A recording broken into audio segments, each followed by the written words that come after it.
This is Laureates of the Caribbean side B. This is the energy part of the event. This is the energy part. See if you could give us a little more volume on that there in the back so we could hear it good on top stage here. Yeah, I have my accompaniment and thing. I'll tell you about this genius in a little while, man. You just want to make sure to get everything nice. Go and have a nice time this evening, Laureates of the Caribbean side B, the mouth of the root. Ladies and gentlemen, and we had to start off the thing with some extempo. It's all about the oral traditions. Anybody here know about extempo? All right, well, I go and throw out a little extempo first, man. I go and throw out something. And all right, singing a little better. Put a little more volume on it.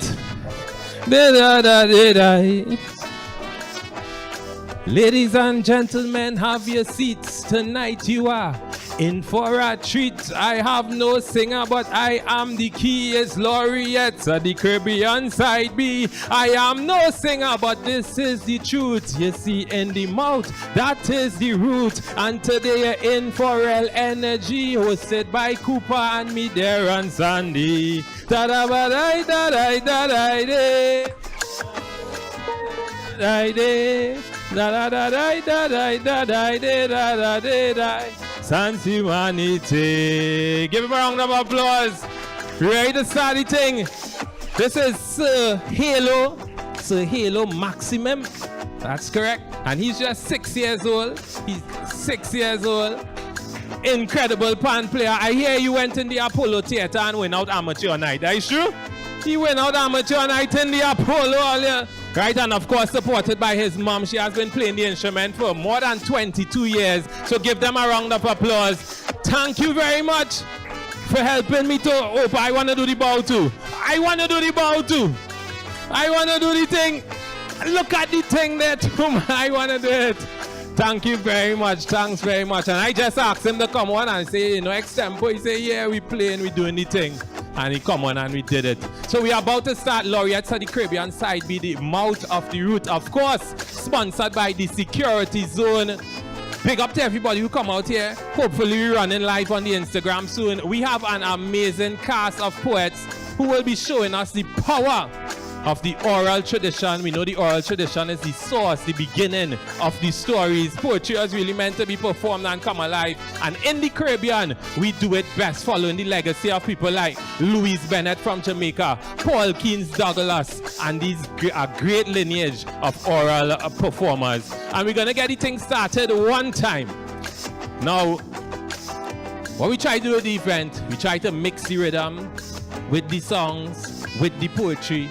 So all of the participants, all of the readers, performers who will be coming on stage today, they had to choose a little bit of a song, their own song, that will bring them on stage with their vibes and the energy. And we're going to get started one time. We're going to get started one time. Laureates of the Caribbean, side B. And first up, we have Jason Allen Pesant. Yeah. All right, so Cooper, you could drop Jason track one time as I tell you all a little bit about Jason. We saw him a bit earlier. Jason Allen Pesant is a scholar, award-winning poet and writer.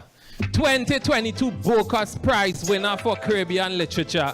With the collection Thinking with Trees, then his sophomore collection, Self-Portrait, accomplished the most amazing feat. Forward Prize and T.S. Eliot, something not many have ever done. Now here to flip the cassette to side B with his background music from the land, Babylon System by Jamaican Bob Marley. Put your hands together for Jason Allen Pesant. You don't know, you can't educate us.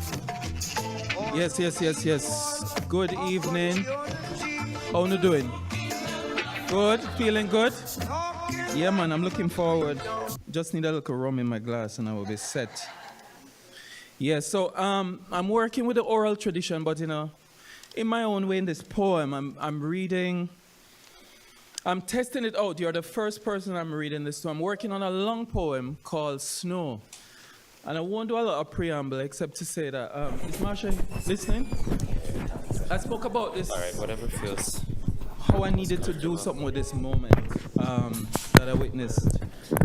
in 2016. Anyway, it's a long poem, and I'm just going to read the last part of it, and hopefully it will be self-explanatory, yeah?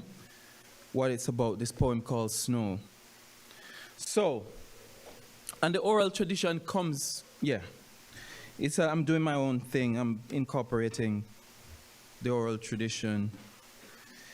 I remember a photograph, Toronto, my second time in Canada, snow still new. Who took it? In the memory there is Monique, my Jamaican friend, and Sebastian, who once took us skiing.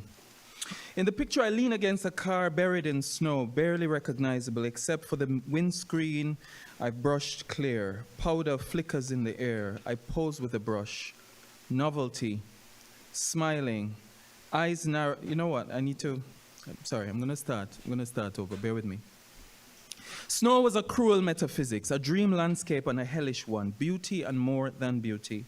Snow was travail, snow was yearning, the closest thing to the fairy tale worlds I had read as a child, gremlins and gnomes, Peter Pan and Neverland, Disney princesses, Snow White and Sleeping Beauty, Santa Claus and the reindeer.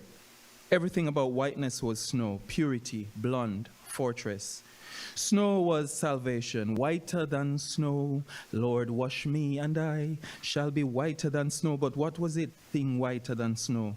In the Holiness Church in Coffee Grove, I learned to love snow, quest after snow, pray for snow, hate myself with snow, wash myself in snow. I decided to make impossibility my home. I slept with impossibility. It was my pillow, dreaming always of the land I could never attain.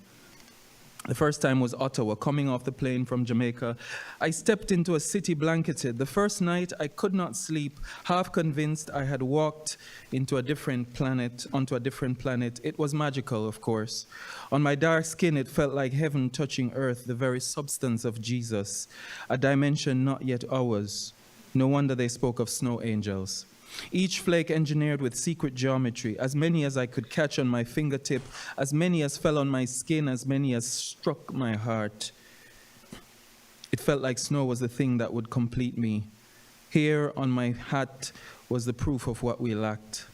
A clean downfall, a downfall that floated on cheeks, on eyelashes, a downfall without worry.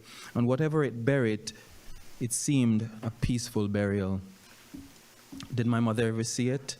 My grandparents? No. I remember a photograph, Toronto, my second time in Canada, snow still new. Who took it? In the memory there is Monique, my Jamaican friend, and Sebastian, who once took us skiing. In the picture, I lean against a car buried in snow, barely recognizable except for the windscreen I've brushed clear. Powder flickers in the air. I pose with a brush. Novelty, smiling, eyes narrowed against the whiteness, the attempt to stage myself inside snow. I am 27, a green polo, brushed cotton with brown stripes, fitted to the body I had built in the gym over 7 years. Flat stomach, raised deltoids, triceps like the back of some cetaceans surfacing. Corduroy trousers, soft as fur. The memory is of smoothness, fineness, velvet ease. My body and the snow, two surfaces, two kinds of perfection. For 7 years, I had been puzzled by the stranger looking back at me. The snow seemed eternal, pristine, but deceptive. Touch it and it collapses. First downy, then ice, then water. Better to look than to touch. And I too am deceptive. Once I hated my body. Now I admired it more when others admired it, when desire returned through their gaze. I asked myself, am I the same person, or has the body, through chance and choice, remade me entirely? The photograph says, I am new. Snow says it too, a collage of skins. Behind me, the lawns and driveways are buried, the neighbors' cars already lost. The timestamp, 1 January 2008. I may be able to tell my entire life story through snow. I may be able to write the entire book of loss and reinvention, the entire book of subjunctive history. This land is my land, we're calling through the snow. This land is my land, from California to the New York Island. And the islands, they arise from 7 million years ago. Wasteland, pure land, white of pain land, where I will snow land. Helicopter circling, dirty devastation. Okay, I had to leave. Not like Rimbaud leave, there was no place to go. So I checked out into jungle, serpent jungle, snail jungle, jungle right in the midst jungle, plain open, obvious, and no one could see.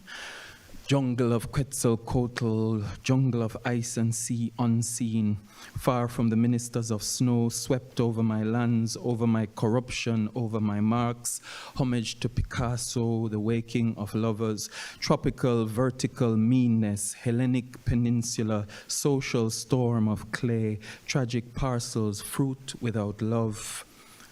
Orestes of barley, basilic of dilemma, curtain lace, spume of Havana.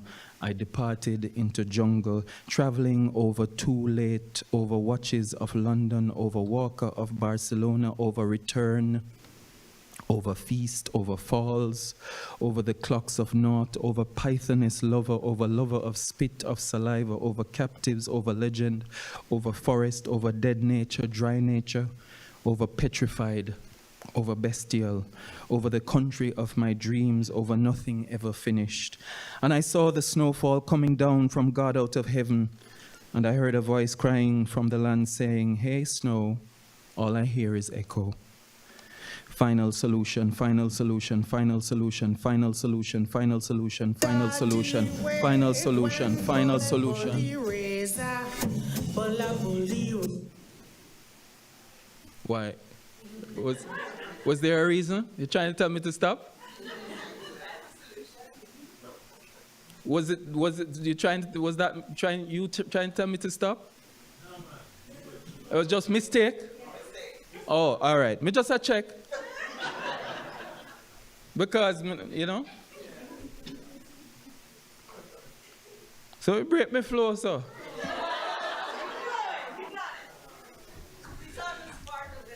You know, easy if I do this work, you know?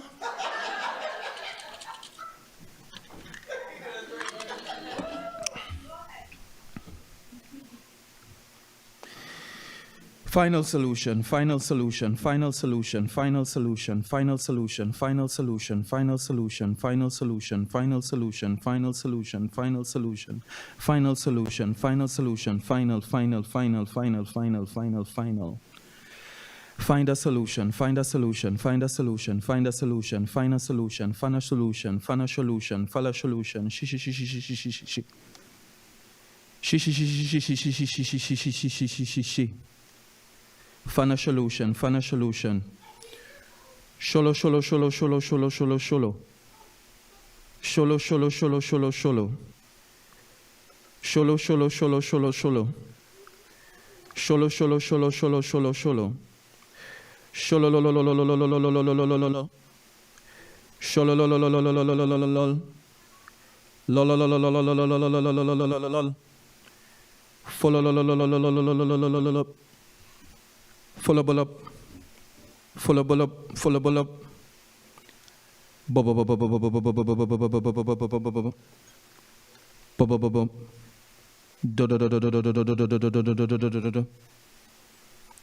Please tell Jason how long it takes to lose a game for a new body. Embrace the fact of not being here. The first time I was undone was by the sight of a paramedic sitting in his ambulance, cradling a baby in his arms, freshly dead. Both covered in dust, like the people moving around, shouting and in shock. He gazes into the distance. What can he do to prevent the theft of tenderness? What performance is necessary? Outside the ambulance, people are wailing, hurrying, nowhere to go, climbing rubble, looking at the bodies of the dead being lifted into ambulances turned makeshift morgues, shouting to no one as he cradles the baby, not willing to let it go or admit it dead. The baby's parents are dead under the rubble. Its aunts, uncles, and grandparents are busy being dead. Its older cousins are sitting on the bench in the game of dead. I watch videos about the rubble way into the night. They are choking. Then I saw rag dolls being pulled from the rubble. And then again I saw them closer and they were babies. A man pulls a dusty dolly baby body from the rubble. We see blood still running down the side of the head. We see death still happening to the baby when the man drags her from the rubble. A cry is faintly heard beyond the screaming and wailing.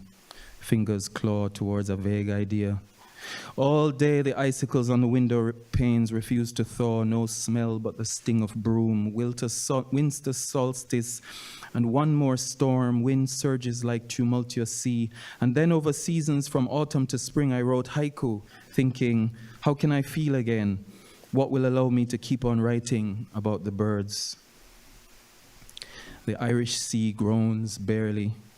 A child gathers pebbles at Killiney. The swish swash of boots through wet November grass, scissors cutting cloth. It is appeasing to stand beneath winds coursing through a naked tree.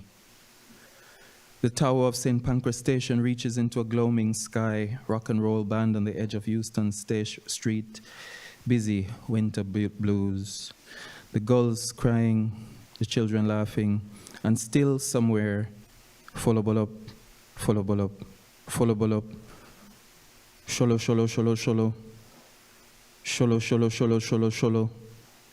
Sholo, sholo, sholo, sholo. Lol. From Westland, journeying through Westland, through metaphysics of snowland, cruel metaphysics of land, and I, Jason, contemplated my restlessness and I declared that it was good. Another season, Ethiopia, the long-awaited encounter with the faraway foreign held as progenitor intimate. The long-awaited encounter with the father imagined, never seen, the land itself, the body of birth. They speak to me in Amharic, and when I say I don't understand, they say Swahili. Or they say, where are you from? And I say, guess. And they say, Ghana, Nigeria. No one imagines an African face like mine not being from Africa. Satemasa Ghana. Give thanks. To live together on that green land would be like heaven to me. The dreaminess you feel when this song comes on the radio, out of a sound system, Satama Sagana.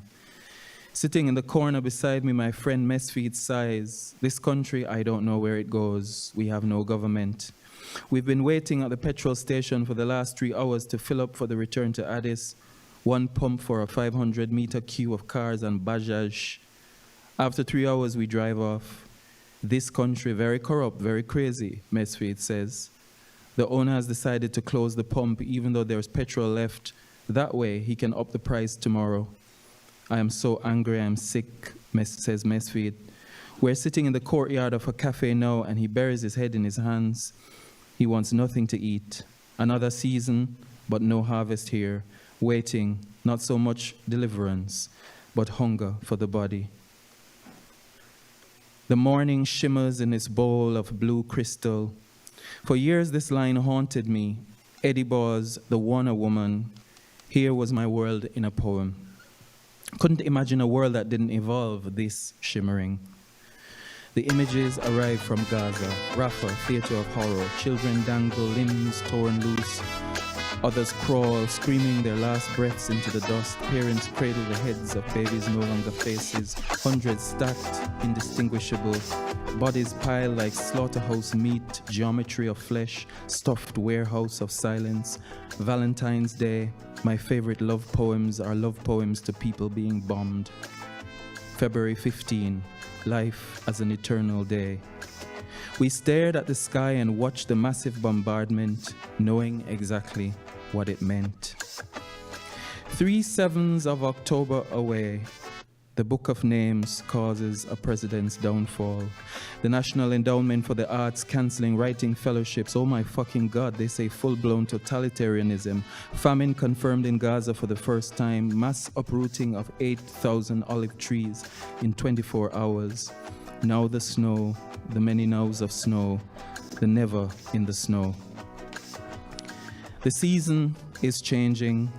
I'm getting my warm clothes together, preparing for autumn, preparing for winter, change of skin. I have sent my designer coats and scarves ahead of me. Going to Paris, city of fashion, of winding cobblestone streets, of cafes etched into literature. End of summer and the feeling of the ending, an ending of yellow and blue, ending of kaleidoscopes. The quietening season and the reinvention of a tolerance, the reinvention of a belief in self, of a mythology of self that involves this world, despite. The estrangement that has now become familiar, life on the other side of the globe. We have finally bought a house and yet this year we'll be wintering elsewhere. Return to Paris. Rerun. I am of poetry that digresses. What poetry will interest me but digression? Oh, the beauty. Oh, the silence. Oh, the stillness. God has been visiting, not as coin, but as residue. The slow summer left after catastrophe. God keeps chewing the air. God's teeth are in my lungs. I write at home. My children are lodged inside the wife of the Messiah. The wife feeds the children with spoons shaped like surveillance drones. She wipes their mouths with tissues printed with treaties. I trust her blindly, as if trust were a kind of chloroform. I sit at my desk. My pen is a car coughing blood. There is a party at their house. The tables collapse under the weight of voices, fruit rotting into song. The young grind their teeth into the wallpaper. I need to fix my car. I need a garage. Someone points to the shopping mall everyone knows. The mall is a warplane, a wound, a shadow. I don't know it. The city of Leeds forgets its own streets. A drone camera rearranges the coordinates. Instead, I walk into a Protestant church, a lung. It breathes, coughs, exhales. On the mezzanine, the choir are crows, black feathers stuck in hymnals. I have lost my bag here, the bag with my clothes, my name, my skin. The pews swallow it. I ask a man, he opens his mouth and a Gaza child falls out. I ask again, he gives me a map of drowned islands. The bag does not return. My skin is unstitched, folded into someone else's history. Once I would have screamed, pulled down the rafters, made a rubble of the pulpit. Now I only listen to the pews wheezing. The bag is gone, but I'm still clothed in air, clothed in residue. Behind the pews, grapes dripping with blood, incense of bone dust, whispers of bodies stacked. The hymn mutates into a bacchanal of missiles. The floor trembles, turning to sea. The Messiah is here, unbodied, sanctioning my devouring. The Messiah's wife sits in the pews. She nods, but her nod cuts like shrapnel. You are absent, she says, without speaking. You left the children to the mouths of the century. You keep writing while the house collapses. Two young men hang godlike off the side of a truck. Like mountains in relief, their abs, a topography demanding touch. This carnival spirit, the revelry of showing the spectacular flesh. Somewhere in the praise of earth, the body became spectacle. Sexuality, harvest, sowing, dance. Then the dance. Time and God, end of summer party at the Ivory Bar, Chapeltown, was the life force itself. Sweat, rhythm, sex. A thanks to the gods. Carnival, the season's ending, season's beginning. A mind season, a world season, dying and rebirth, end and beginning. I am leaving. Carnival, it is closing. The world at the edge of greater terror because humanity always needs a rerun. Every season needs its ridiculousness, its silence, its speechlessness. Carnival, speechlessness made dance. Return, rerun, and I go, carrying the season, my return and the world's, Paris and harvest, flesh and myth. Thank you. Thank you for listening.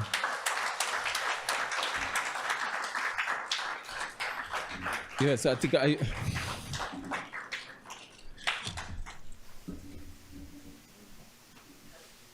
nervous clap. Thank you for listening. Bless up. Blessed love.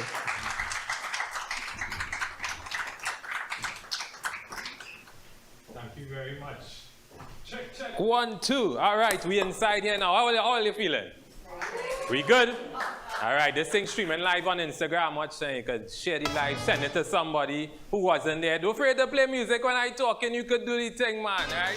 I'm not really here to perform. I'm here to facilitate our vibes and our energy.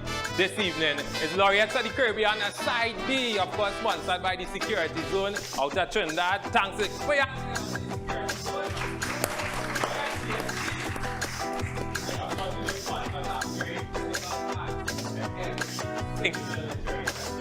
and your support is also appreciated. So Make sure to get your merch, buy a cup, buy a jersey, buy something for somebody. Christmas coming up. And before Christmas, it's our Thanksgiving. And before Thanksgiving, it's our weekends and things. You can just buy something for somebody because it's our weekend. Coming up next, we have a critical and creative writer and artist. Mark this. King's Book Island Bodies, Transgressive Sexualities in the Caribbean Imagination won the Caribbean Studies Association Best Book Prize. Her scholarship has appeared in journals. Realize she has dived into performances, conferences, and anthologies the world over.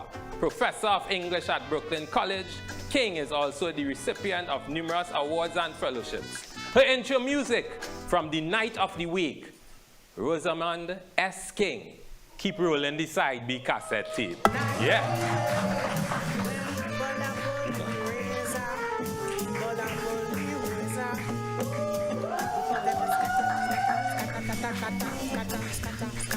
Good evening.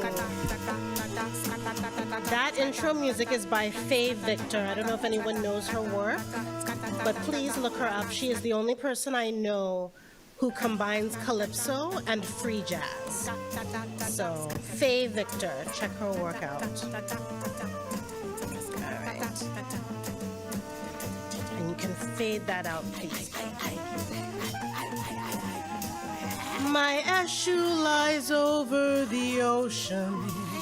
My ocean lies inside the sea. A bhikkhu cries down by the river. Don't bring back that body to me. The Duen is derived from a bhikkhu, and Oshun became Urzali. My history lies under the overt, my heritage beyond the scene. Fighting a cold, sorry. So I am happy to be the B-side to Cheryl's A-side any day.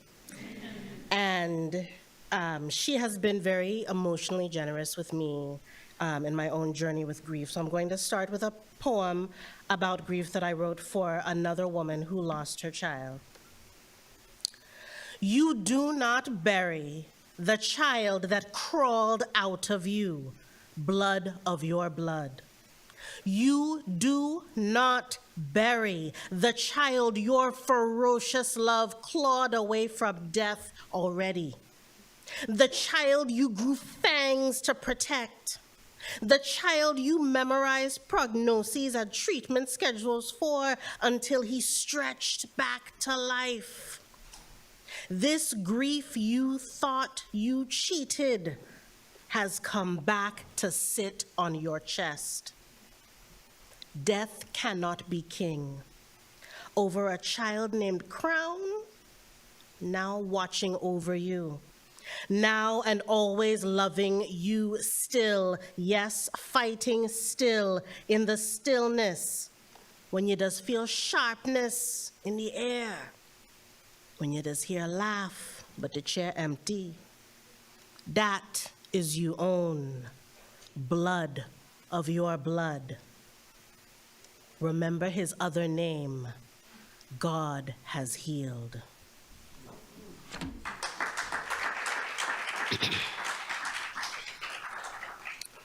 My bonnet flies along with ocean. My bonnet lies under the sea.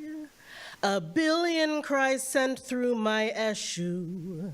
Please bring back her body to me. I fell in love with a market woman when I was supposed to be feeling tomatoes. I smelled the green pepper sweat of her flesh. Leaning into the Christophine, I searched for the salt fish scent in her lap. As I waited, fingers weighed me, fingers dropped me together in pieces, rough, but not too rough. I reach out with the money and I'm vortexed into her young, old, young eyes, thinking today she will pull me into her narrows that widen and widen, but she just say, go along, gal.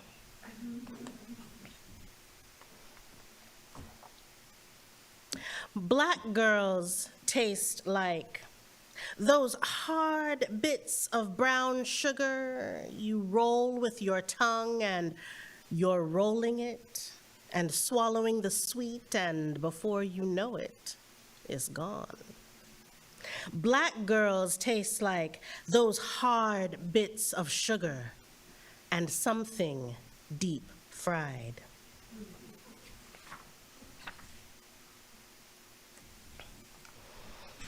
And in keeping with, excuse me, with the theme for the evening, I'm doing a lot of the poems that have bits of music in them. Darling, you, Zami, Mammy, Zami, Auntie, Nanny, and she. Les amis, les amis, les amis, lesis. Funny, Mako, Mako man, Mako mare, make you come, make your mother come. Flirting, flirting, cute'll kill ya. Query, query nation.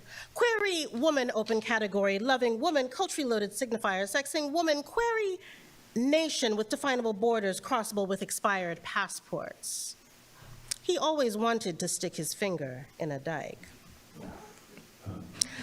One of the children went in the life, came out with, "We are family." Laddies and gentle dykes, the state of the civil union is strong-arming. Sodomite, sodomite. If you talk out the side, if you talk, if you, darling, you, Zami, honest you do, honest you do, honest you do.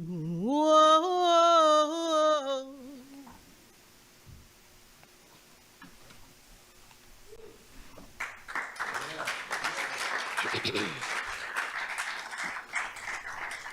Some of y'all are not too sure. It's all right. You come along. It's all right. These next two poems are part of a longer series. You know, me know us. Yes, we. Then who with you, not me? In the absence of me, you. Already cook, but the food not enough. In the absence of us, me. The rain a fall, but the dirty tough. Rethink. Who are you to say absolutely? If no, yes, I alone craving belly, food, rock stone, ground, yours, truly, rain, giving, blood. And these are all a series of rewriting the same poem.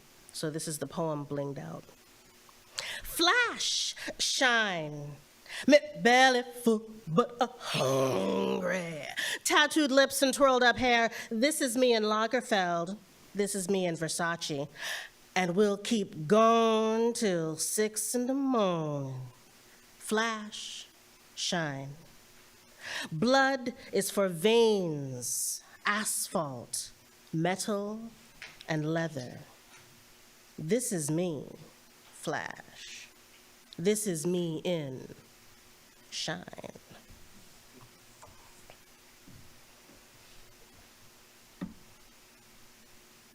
Go home, water poet.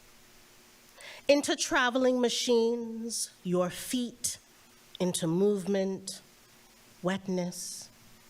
You will always sink in tar and blood. Go home, poet, to water.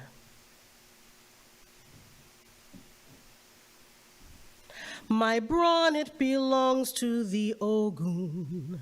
My blood, it flows into the sea. The two meet inside a black body and whisper, you fight to be free. My Nyamo came over the ocean. My ocean lives inside of me. With Eshu there, why I'm still living. This story flows into the sea. Thank you.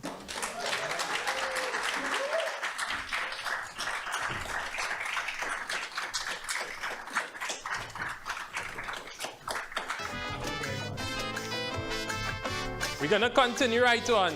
Here what for this one, Cooper. I'll big up Cooper in the back, the DJ for the evening. Give me a round of applause. Here we do for this one, Cooper. We have a dub poet coming up, right? So I'm gonna try to introduce him using a little bit of dub poetry. So play his song one time, just play it a little bit under me. Let me see if I could bring on the poet in a big way, as he deserves. People. All right. I'm gonna pick up the rhythm here. I'm from Trinidad, it's Jamaica. All of we is one same way. Rasa Tiba. Dub poet. Ras Atiba. Based in Brooklyn but born in Jamaica. Dub poet. Ras Atiba. CEO and Sarabita World Band Leader. Dub poet. Ras Atiba.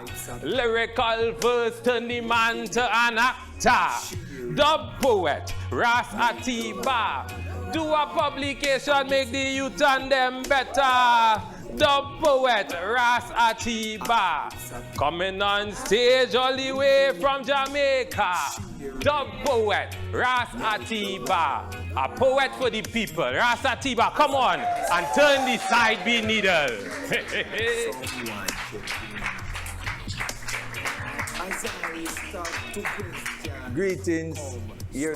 Greetings to each and every one. I'm a dub poet, and dub poetry tradition is a barefoot something. So I had to represent Oko Unura and Mota Baroka and Miss Louise Bennett. I am honored to be here today. I feel good and I got here reading. I started out doing poetry was become a bareface. You know what bareface mean?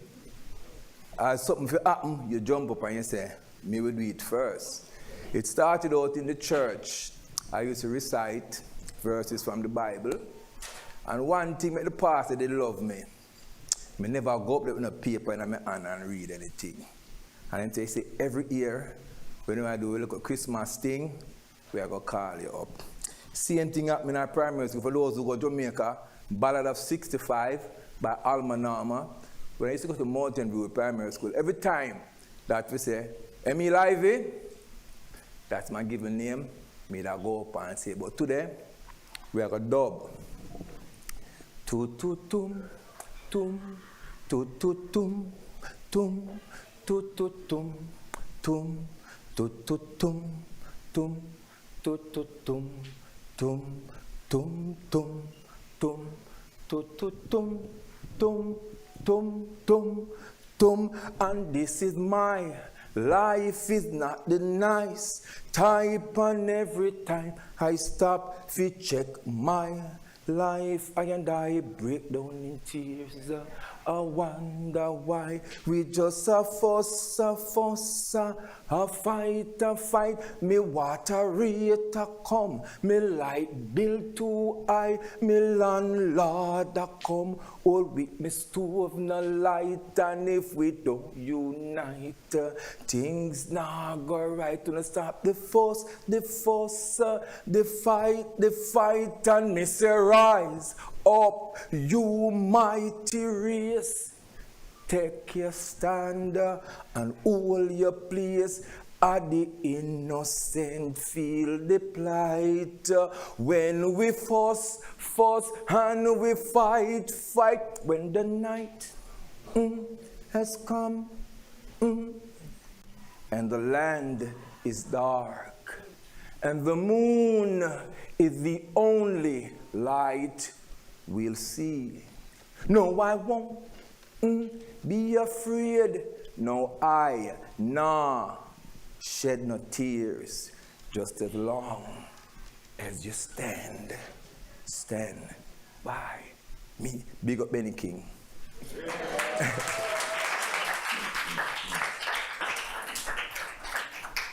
Miss Cheryl Boyce Taylor. Wow, I love that journey. And I want to livicate this poem to that special author. And this poem I'm gonna share with you, I never write it. It came to me while I was sleeping. I got up 3 o'clock in the morning, I sleep with paper and pen beside me. So I get up and I go like this. Life is an infinite gift. It is often misinterpreted. I was brought into this world of uncertainty, searching for stability, caught up with the twister of life. Adolescence is one of the most tested period of our lives, carrying out the full responsibilities of maturity, solving, creating, and planning strategies for our daily existence. It was hard. The transition was a knockout and a step forward to face that bitter, sweet reality, accepting changes, crossing boundaries, living on the edge, replacing violence with peace, substituting hatred with love, overcoming fears and phobias. Life is an infinite gift. My life and your life.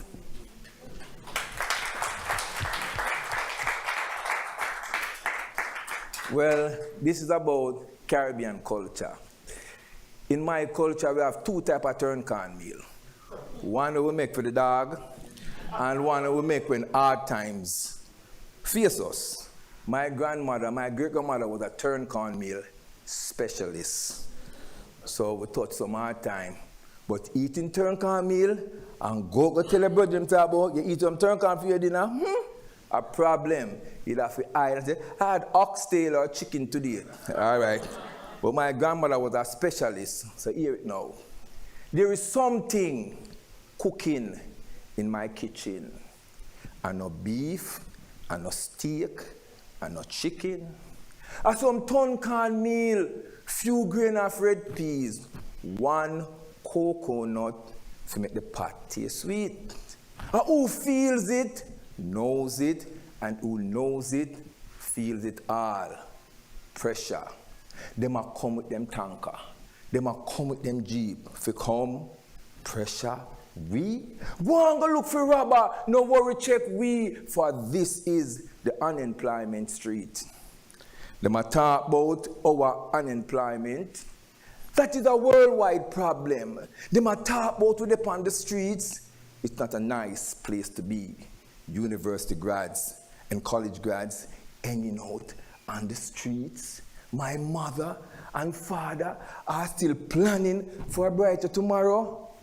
They woke up this morning, their whole life were in sorrow. Who feels it? And who knows it? Pressure. All right. In my grandmother days, you couldn't use shit to describe nothing good. But now, the shit is the bomb. All right. We have grown so accustomed to dealing with shit. Even when we are around it, we are unable to identify how deep we are in shit. Our adaptability has raised great concern because shit doesn't look or smell like shit anymore. This natural phenomena has become a master of disguise. It comes in multiple shapes and forms. It even has the size of a microchip containing all the characteristics of discomfort. Shit.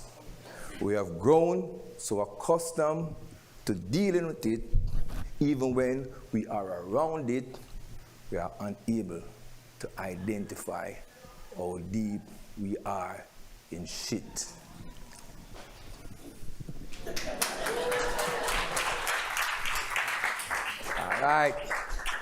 This one is called People. This is the first dub poem I wrote when I came to this country. Manhattan was no place in the 20s. I love for party on there, so I go there one time. I'm see people from all over the world. I'm say, I love this. So I come with a poem and I call them People. People. People. All types of people living in, sharing, make the world go round. As I stop for check out, come, someone asking I. As I stop for question, come, someone asking I. Why people protest? Master, it is to prove their point. This is a democratic system and every man has his right. So me say people, all types of people, we're living in, sharing, make the world go round. White people, black people, brown people, yellow people, orange people, green people, all types of people. We're living in, we're sharing, make the world go round. Some flying away off to the sky to make us believe they are looking for life. Is a plan them have to colonize the sky, spending billions a day while so many picnic die.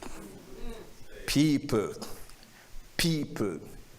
all types of people we're living in, sharing, make the world go round. Now drawing a line, or build no fence. A perfect love. Brooklyn is the epicenter for global art, roots, and culture.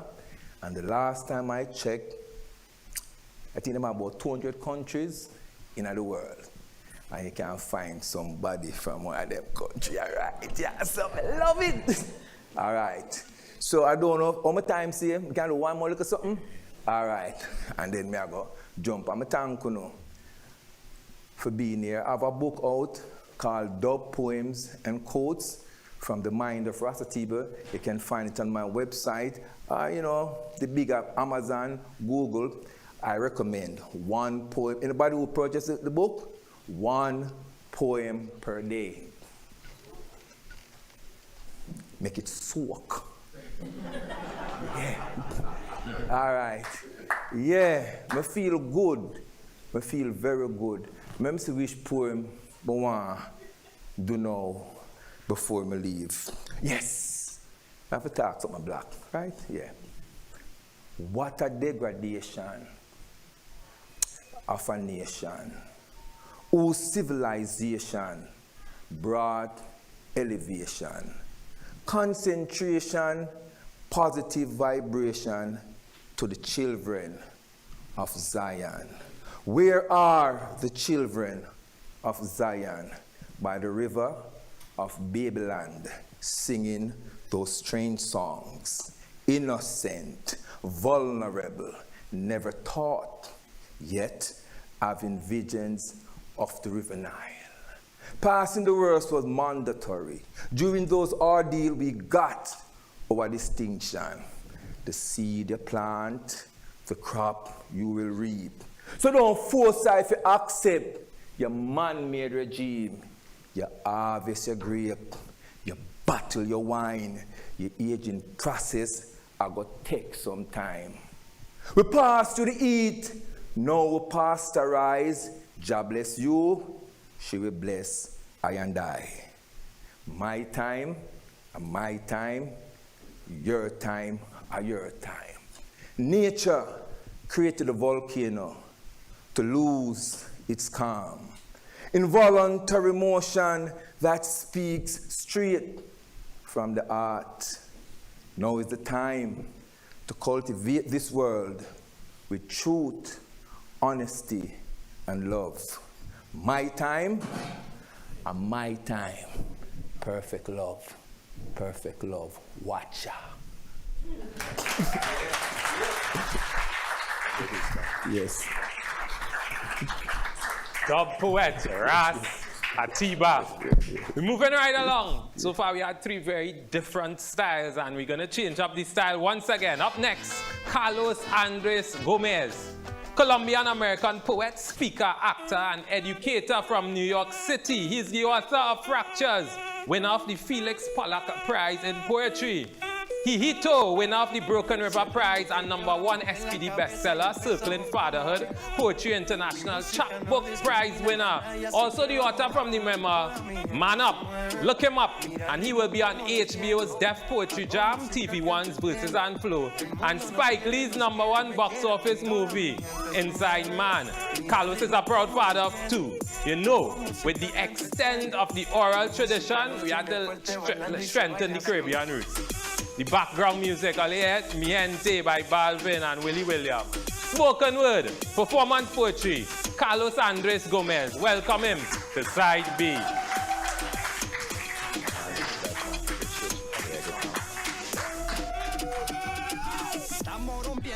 Can we give it up for Marsha Messiah, Melanie Painter, all the poets, all the Brooklyn Caribbean Lit Fest volunteers? Wow, wow. If you're inspired, make some noise. If you're grateful to be alive, make some noise. In spite of where we are.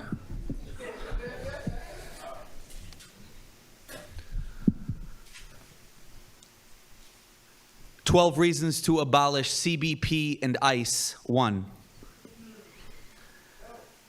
When my father arrived in this country, the first words he learned in English were, "Thank you," to the Latina who sat beside him, and summarized the teacher's rapid-fire speech, "Thank you," to the snickered whispers he chose to ignore, and the broad-jawed bruiser who pretended his Colombian immigrant classmate did not exist, "Thank you," to the mentors who combed through line after line of a language that felt to his tongue like Braille to my hands, "Thank you."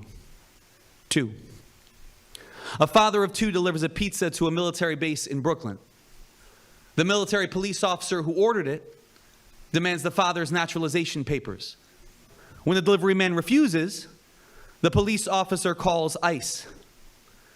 Some soldiers at Fort Hamilton ordered a pizza. It had pepperoni, green peppers, onions. I'm lying, who cares? It was a pizza that might cost a father his family. The only tip the soldier gave was a phone call that risked making 2 little girls fatherless. 3. The first journalist allowed to enter Casa Padre calls the detention center an internment camp. Nearly 1,500 undocumented children locked up in an abandoned Walmart, having committed no crime but crossing a border to survive. 3. The 5-year-old boy who shares my name, Carlos, taken from his mother in Missouri and put up for adoption against her wishes, now renamed Jameson by the white couple who stole him. 3. The pregnant women detained by ICE, shackled around the stomach and denied medical care while they miscarry. 4. The honors chemistry textbook at my public high school was missing 1/3 of the elements of the periodic table. My English teacher would return papers with red wine stains and reeking of weed smoke. 60,000 bridges in our country are architecturally deficient. Is there nothing else we can do with this money? 5. The former chief counsel of ICE, who stole the identities of immigrants seeking asylum, a man who forged documents with a photograph of a murdered woman. 6. List of present-day U.S. states that were part of Mexico before 1848. California, Nevada, Utah, most of Arizona, close to half of New Mexico, a quarter of Colorado, and part of Wyoming. 7. Piles of confiscated rosaries in Brownsville, Texas. I imagine them hovered over someday by trauma tourists, muttering, "Never again," again, and again, and again, and again. 8. The son of a Syrian refugee invented your iPhone. A Soviet-born computer scientist invented Google. Even a Canadian created basketball. 9. Most terrorist attacks in the United States over the past 2 decades have been carried out by white American men. Most terrorist attacks in the United States over the past 400 years have been carried out by white American men. I have not seen a single headline calling a white American man terrorist. 10. Border Patrol agents encounter a father, mother, and their 3-year-old son from Honduras entering the U.S. across the border with Texas. The family asked to apply for asylum. The CBP officers say the family must be separated. Physically restrain the father from his son, tearing his 3-year-old son from his arms. They place the father in a chain-link detention cell, then move him 40 miles away to solitary confinement at Starr County Jail. At 9:50 a.m. the next morning, the guard finds the father lying in his own blood, having strangled himself with a piece of his clothing. The father's name was Marco Antonio Munoz. The father was the same age I was when my own son was 3. His name was Marco Antonio Munoz. His death was not publicly disclosed. It did not appear in any local news accounts. 11, Jose, the 5-year-old carrying a trash bag of dirty clothes and a stick figure drawing of his parents taken from his family. 11A, the 7-year-old girl in a pink bow and dress left behind after her parents were deported. 11B, Johan, the 1-year-old playing with a purple ball and drinking from a bottle, appearing in court without his father. 11C, the 3-year-old, separated from her family, climbing on top of the desk during her deportation trial. 11D, the infant from Honduras, pulled from his mother's breast, mid-feeding, separated from his mother. 11E, the child with special needs, separated from her mother. 11F, the boy who was deaf and unable to speak, separated from his mother. 11G, 11H, 11I, 12.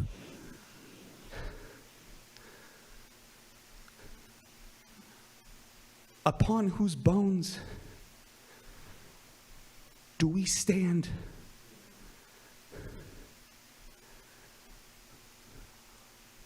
What will it take?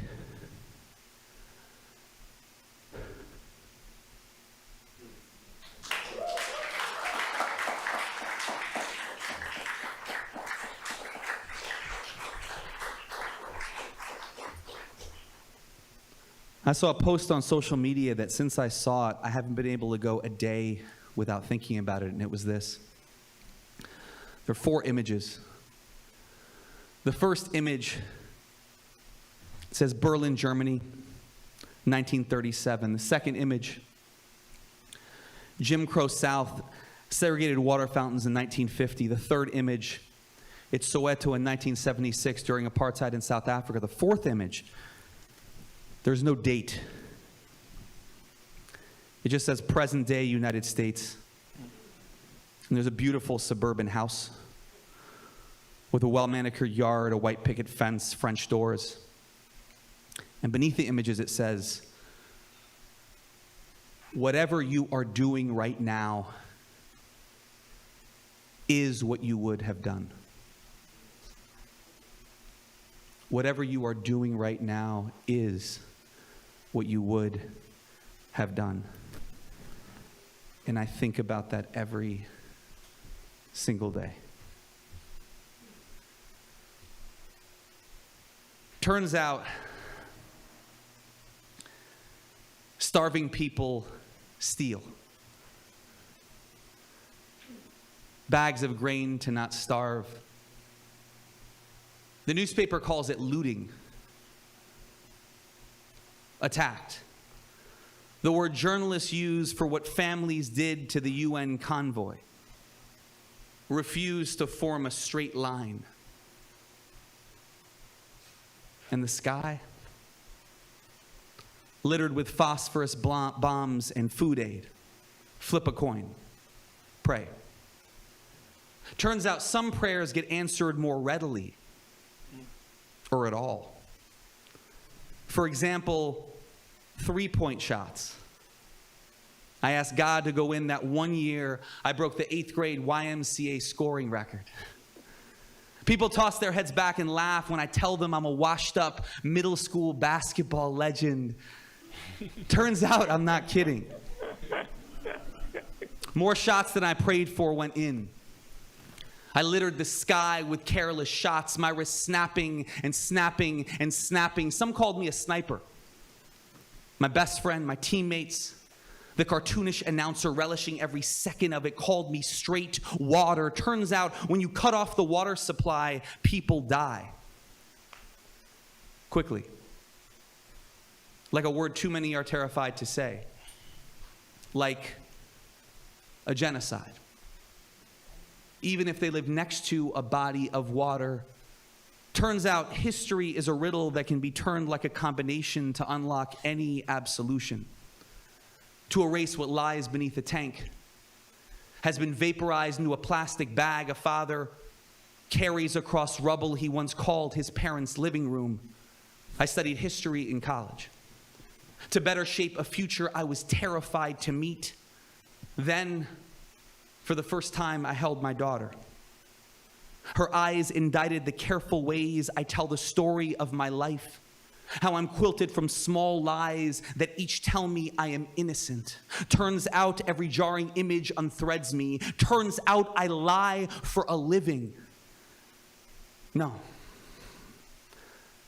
I tell myself I lie to stay alive. I tell my children I can protect you. I tell them each human life is sacred, is worth the same, which is infinite, which is beyond measure, which is how I understood what my mom told me when she said, God is not in the sky looking down, but inside each of us. It made me feel vast, infinite, beyond measure. Turns out lives are measured every day by insurance companies, weapons manufacturers, politicians, social media influencers crafting their next witty quip like a virus. Turns out a life's value can shift like the wind, can turn from being dust to whatever remains when dust has been swept away. Turns out the poem makes us feel something, but never quite enough to remake the sky inside our bodies, where God looks down on everything we hide from the world. Turns out I'm a failed poet. I tried too hard to make the poems do something. I believed the poems could remake the sky, emptied of bombs, emptied of sky.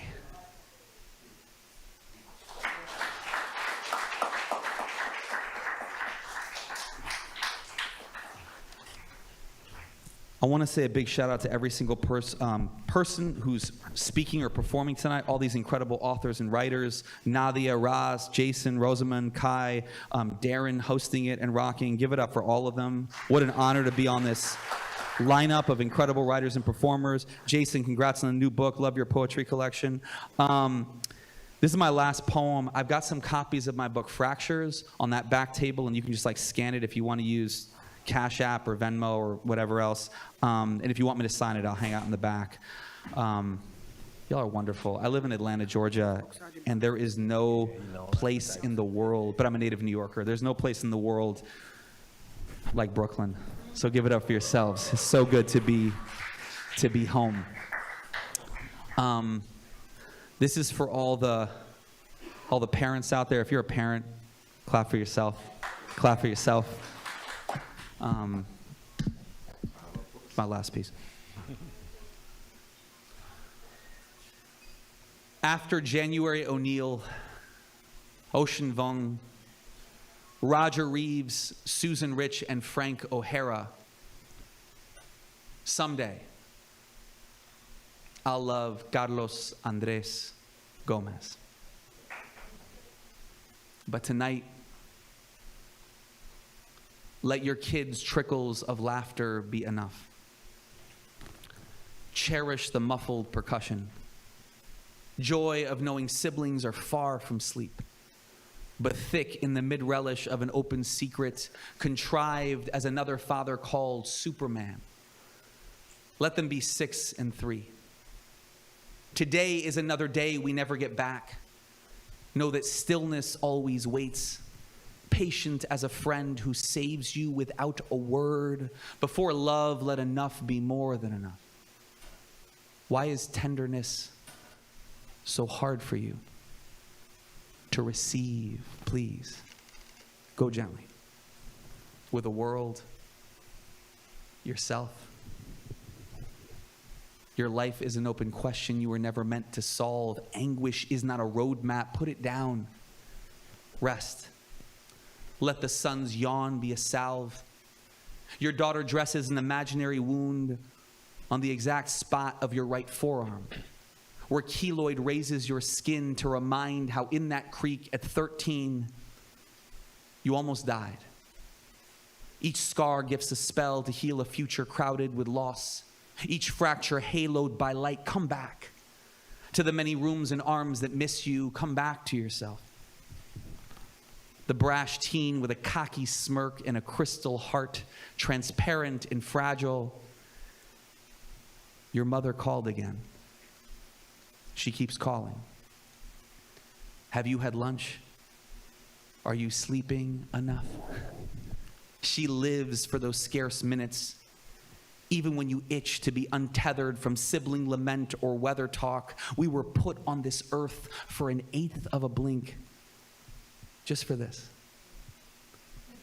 She doesn't care about the rain, Carlos. It's you. Remember when your son's lungs labored to breathe and you fell asleep with your palm resting on his tiny chest? Yes, it's like that. One day you clutch him, moments after being born, barely the length of your forearm. The next, he's cradling you into a wheelchair while you ask him again and again, do you have any idea what the weather is going to be like today? Thank you.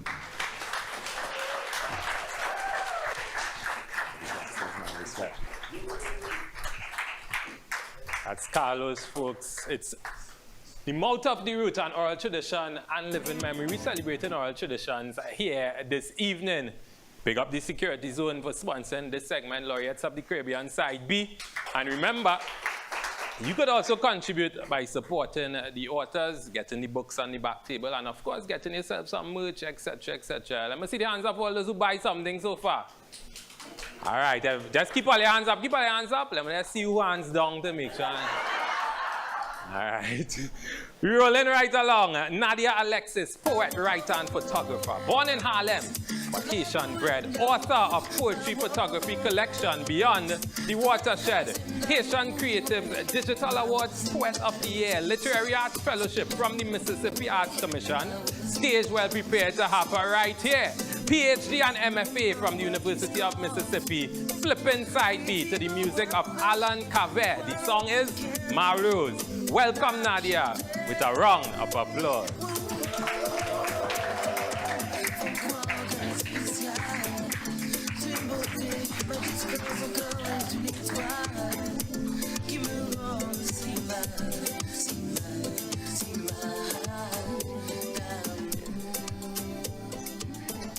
Hey y'all, I'm gonna read a few poems from my book that came out this year, and I'm gonna remember to project my voice.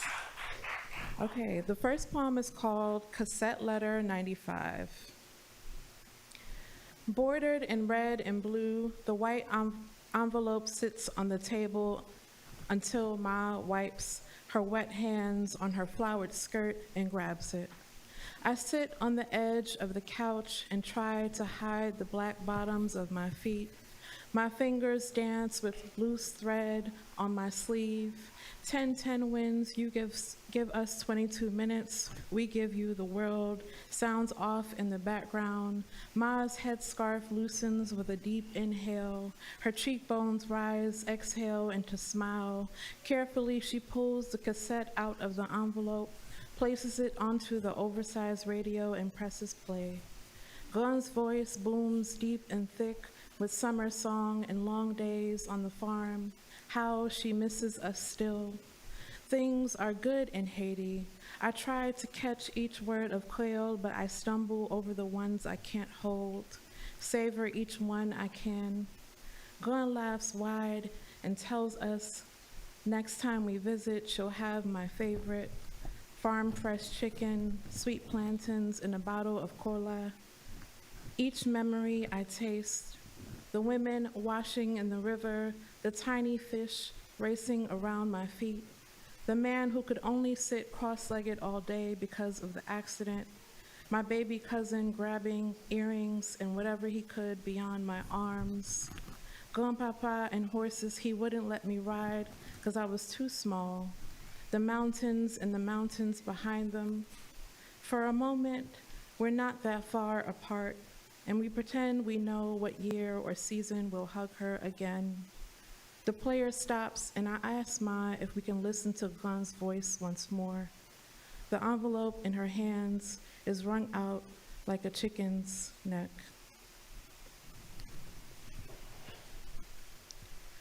Watershed. I arrive at my father's feet, a dying mapu tree. He covers his eyes with mud while goats feast on my fallen hair. I hear my mother call for the Lord to send just enough rain for our lungs and her carnations to see a new season. My mother always said, boys are best at taking.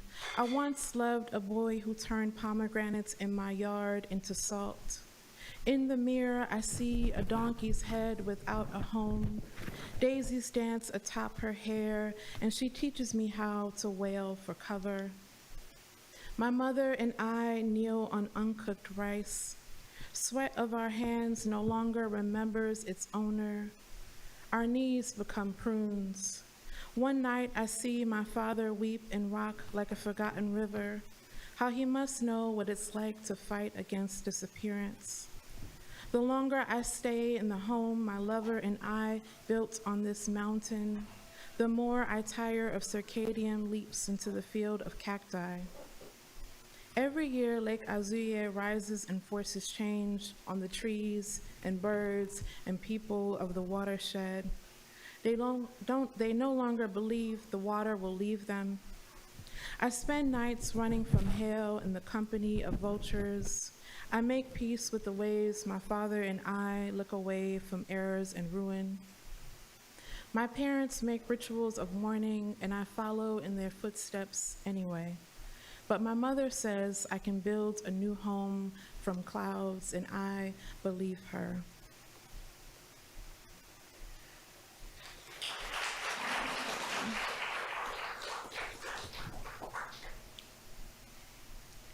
This next poem is called Language. It's a mirror poem, palindrome. So the first half of the poem is the reverse, the second half is the reverse of the first. Language. The ocean swallowed a father, my father's father whole. His father ate too many hearts of chicken and women. He ate his children, my father one of them. I use. By the time my mother and father walked by the same tree, he was born again into new skins. My father is multilingual. He knows the cadence of clouds after murmuration, the language, algebra equations, American English, rough hands, Haitian Creole, turnbacks and laughter. He taught me how to eat the sun in my own tongue. How to eat the sun in my own tongue, turnbacks and laughter. He taught me English, rough hands, Haitian Creole, algebra equations, American after murmuration. The language, he knows the cadence of clouds into new skins. My father is multilingual. By the same tree, he was born again. By the time my mother and father met his children, my father, one of them. Too many hearts of chicken and women, he ate my father's father whole. His father ate the ocean and swallowed a father.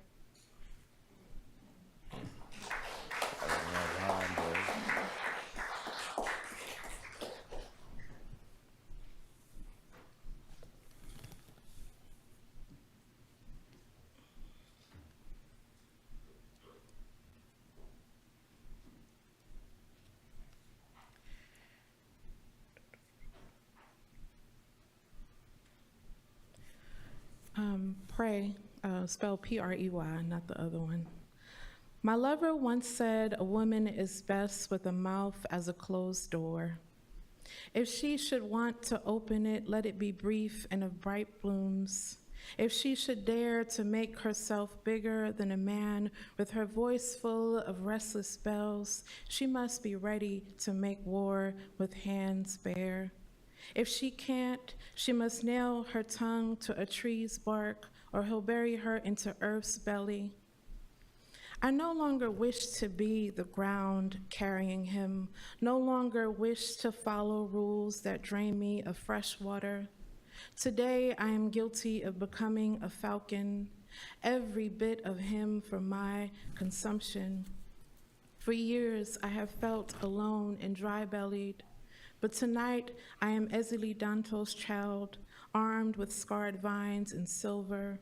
I strike and he falls like leaves under the weight of a half woman, half mountain.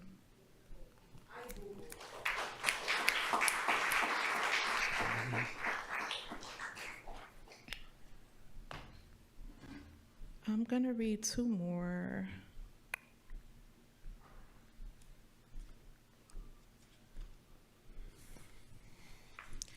Letter to my friend Robert.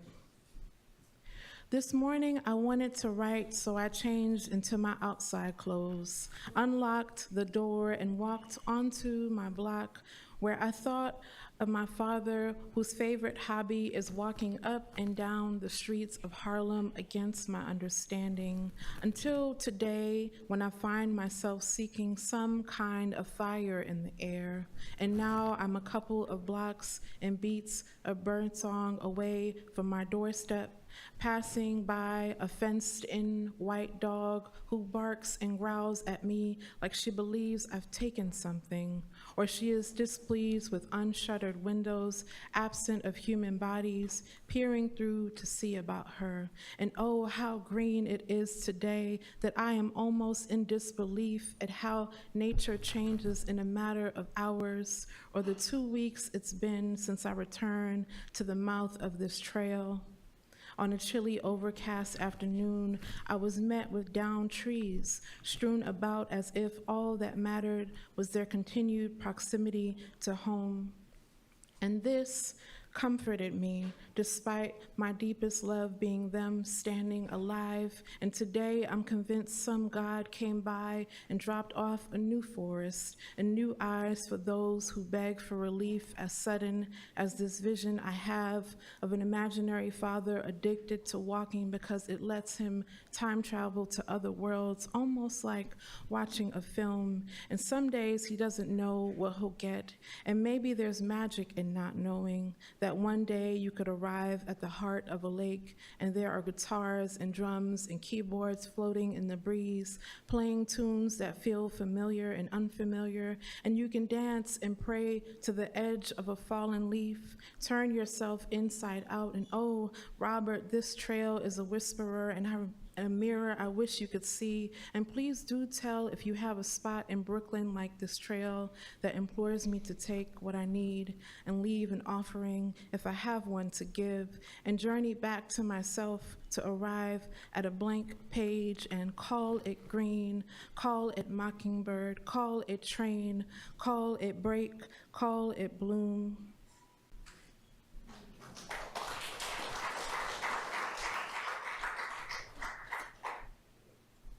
All right, last poem.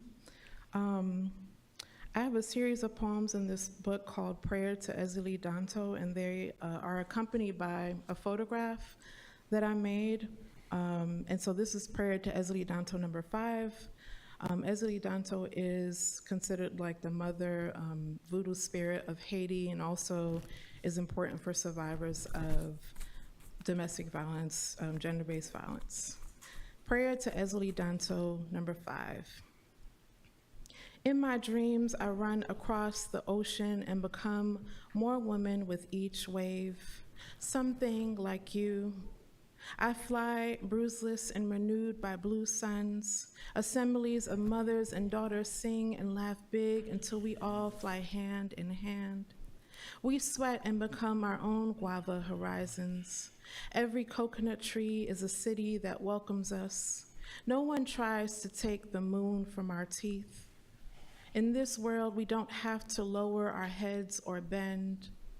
Everywhere we go, so does the water. Our hair shimmies at the clouds and makes song with the wind. No rape, no black eyes, no pockets or souls sucked dry, no one to lead us away from this home. Everything we can dream is blooming and true. Thank you.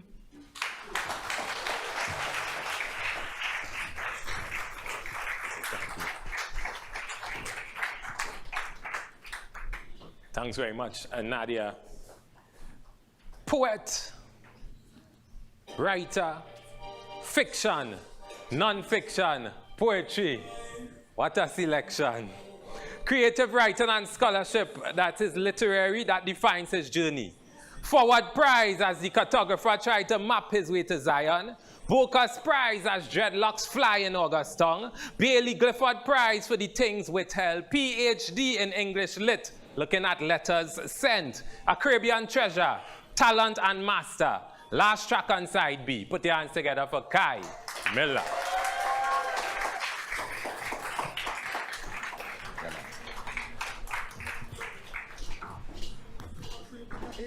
No, we can't be friends again. Sorry. Alkaline is just my vibe. I'm going to read 3 poems. I always feel guilty about this reading. The poems I am writing now, I hope there are parts of them that are funny, but it's heavy. The whole book is elegies. And I think what was really on my mind is just all this, like we're here in a space celebrating Caribbean literature, and the generation that is responsible for this space, so many of them have passed. And I mean, I really mourn that. Some of them are really special to me. But the first poem, which is from that same collection, was requested. And so I will read it. A mathematical problem I have been unable to solve.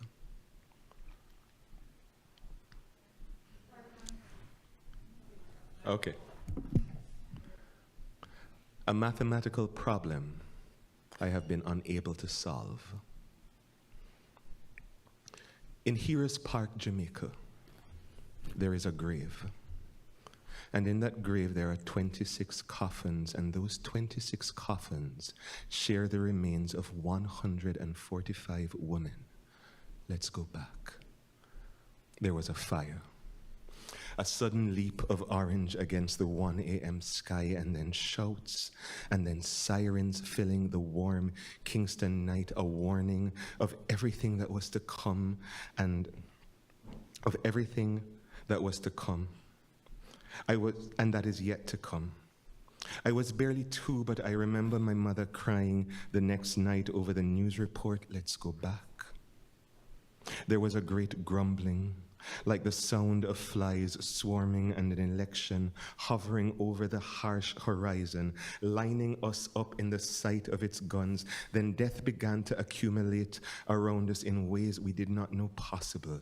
I was born into this turfing, this parade of blood, this extraordinary violence, and this impossibility to believe in nation the way my father did. We were so weary from tending the dead that the 1 a.m. sound of fire, trucks, and old women burning was just the sound of everything we could no longer bear to hear. What remains after fire? What speck of ash is body? And what is board? And what is bed? And what is Bible? For Agatha Jones, victim number 83, indigent though she was, routinely read verses before sleep. Agatha, who never acquired the skill of quiet reading, too many noises in her blood, muttered useless promises to herself each eventide. When you pass through the waters, I will be with you. And through the rivers they shall not overwhelm you, and when you walk through fire, you shall not be burnt. Do not say dental records. What records?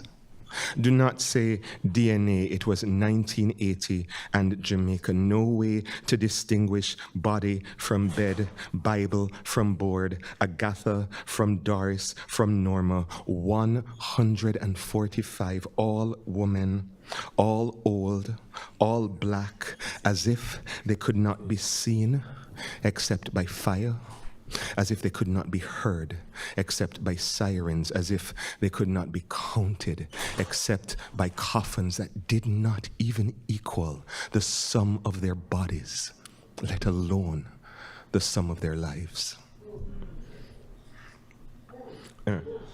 I know, it's well, the point is they're not all like that. One of the persons who passed, who was a really cool person, was Eddie Barr. Eddie Barr was the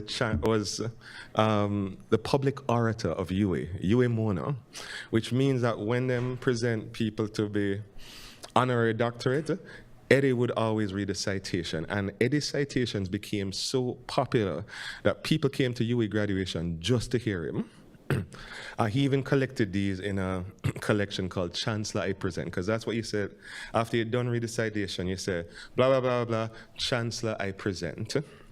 And so this poem is called Chancellor I Present for Professor Eddie Barr, public orator of the University of the West Indies, Mona. Chancellor, here at the foot of the hill, I acknowledge the difficulty of the climb. For how does one eulogize the eulogist? How do we song the loss of song? Sir, it is well known that many a proud and weeping mom would make the journey from out of town to this plantation turned campus, come to see Punky, our son in hat and gown, announced on stage, not as Punky, our son, but by government names even the mothers had forgotten. And so committed were they to this one duty, the cheering on of the come good after all, the heartache picnic. They were surprised to find themselves caught up in the sonorous heights of Eddie Barr's citations, risen first to their feet and then higher and higher and higher up into the Mona sky tinted pink like the setting of empire. And how the next year, with neither chick nor child in the parade of graduates, they were back, just to hear the sweet man with the sweet words call the roll of Caribbean greatness like deep, calling to deep, or like mountain, speaking of mountain. It is 1985, and all 6'5" of Clive Lloyd is folded into a cheap metal chair. Barr, his first outing, climbs the stage like a batsman going to crease. His face turned towards the Chancellor, his hand stretched towards Clive. He begins, I speak now of heroes. Chancellor, as do I. I present the self-confessed MAGA footboy who university turned fool. It was his way to imagine himself small in our eyes, though he was not. He was large. Chancellor, with all due respect to your authority, we now invoke ours and call the name of he who could not call his own. Edward Alston Cecil Barr, master of grace and wit, a founding father of West Indian literature, we elevate you now to the grand height of hero.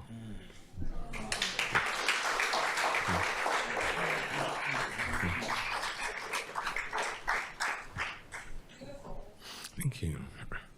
And I'll end with this one, because it's long. I read this all the time. Probably hear me read it already. This whole collection is called, I mean, I can't wait to finish it, but it's called On Ghosts and Demons and the Longest Dead, which is a line from Kamau Brathwaite in his last collection, Strange Fruit. So it's about ghosts and demons and the longest dead. This poem is called Lament for the Death of the Griot. And it takes its epigraph from one of my favorite poems, a poem by Joshua Beckman called Lament for the Death of the Bullfighter, which is, of course, a pun on the other Lament for the Death of the Bullfighter. But in Joshua Beckman's poem, he writes this line which becomes the epigraph for this. And Joshua Beckman writes, "At the news of your death, not a good poem was written, not in your country, nor in mine." Lament for the Death of the Griot. 1. It going up to 12, by the way. Lament for the Death of the Griot. 1. At the news of your death, Kingston Harbor threw up all its fish. Piscine geyser rising some 100 feet, 1,000 luminescent tails slapping the air. And how it surprised us, who thought the still black water held only tires and dead bodies, and Miss Silda, half blind, who could only discern the sudden shock of silver, thought she had seen fireworks. All day she greeted strangers with Happy New Year's. 2. Most of this is true, by the way. 2. At the news of your death, an honorable member of the Guyanese House lifted into the stale parliament air one jet black 12-inch vibrating dildo. The government had mistakenly purchased it as a vibrating machine that could relieve the worst symptoms of COVID. It is further reported that 6 critically ill patients who now wish to remain anonymous, 4 elderly women and 2 married men, immediately went online, purchased one for themselves, and have since been given a clean bill of health. 3. At the news of your death, the day's catch of crabs climbed out one by one from their boiling pots on Hero's Circle and spat blue saliva in the faces of the vendors who had tried to cook them. The vendors, of course, ran. Sturdy black women pounding round the long roundabout or across the quiet graves of prime ministers, signing those men's deaths with their wide footprints. And though that evening they clamored in front of news cameras to tell their side of the story, to give warning of the vengeful crabs, no one really listened and no one really cared. 4. At the news of your death, parsons could only say "ras hole" when they really meant amen, which caused pandemonium across the churches, deacons reaching up to tackle parsons down from the pulpit, mothers slapping fat palms over the children's ears, but it was too late. The little wretches had already heard. Now schools have had to suspend the Lord's Prayer in morning devotion because the children insist on "yours is the kingdom, the power and the glory forever and ever, ras hole." 5.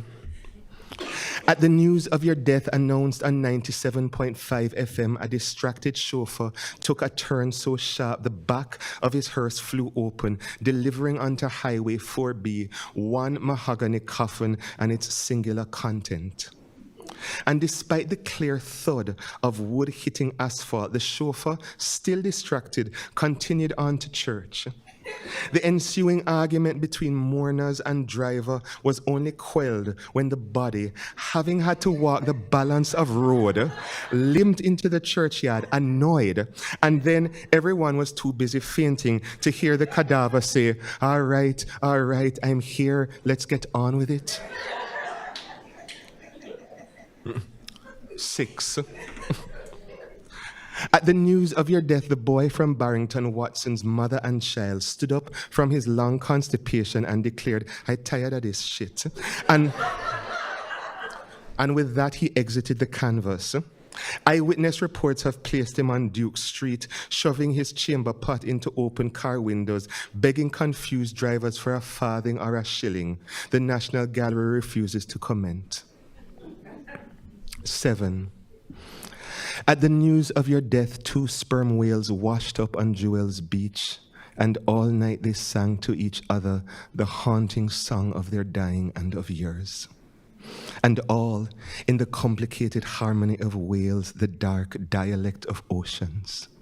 The next morning, the stench of their rotting was so thick, no one could venture near, and 3 hotels were evacuated. The morning after, the air smelt only of salt and almonds, and all that was found was the grand cathedral of their bones. 8. At the news of your death, every old man in every rum bar across these islands became sober. And no matter how many glasses or bottles they downed after, they could not regain their forgetfulness. At last they marched home. This strange army of slumped back men walking in disappointingly straight lines back to their wives or to their joblessness or to their own broken faces framed in dim bathroom mirrors, back to all that could no longer be forgotten. 9. At the news of your death, which was a Tuesday, everyone said it felt like Sunday. And then Sunday felt like Friday, and Friday felt like the beginning of the week. People showed up to gym in their church clothes, to fetes in their pajamas, but no one commented, no one said anything at all. This is what grief looks like. 10. At the news of the flood, we threw flowers on the waters which sank and then blossomed anew in the pages of your drowned books. At the news of the bullet, we hit the kettle drum and the sound echoed in our ears for months. At the news of the ransacking, we triple-bolted our doors against the thieves, against the bandits, against any more news. At the news of your 20 years of lynching, we sucked our teeth and said, all right, man, all right, just get on with it. 11. At the news of your death, not a good poem was written, not on your island nor in mine. We just sat at our dumb computers bashing out from our keyboards disjointed and incoherent syllables, not nation language, not dialectics, not sycorax, just signifiers that could no longer signify. And then we printed them, and then we crushed them, and then we tossed them from open windows, shouting to the streets below, it is not enough. 12. Kamau, at the news of your death, all my books flung themselves from their shelves and landed on the floor weeping. Even my copy of Omarus. Some books confessed they loved you. Others said they didn't realize how much they loved you, and still others said they had never heard of you, which made the missing in their hearts all the more surprising. And all I could do was sit with them. Sit with the rustling sound of books in mourning. Kamau, it is 3 years now since you've been gone, and the books have only just begun to climb back up to their shelves. Thank you.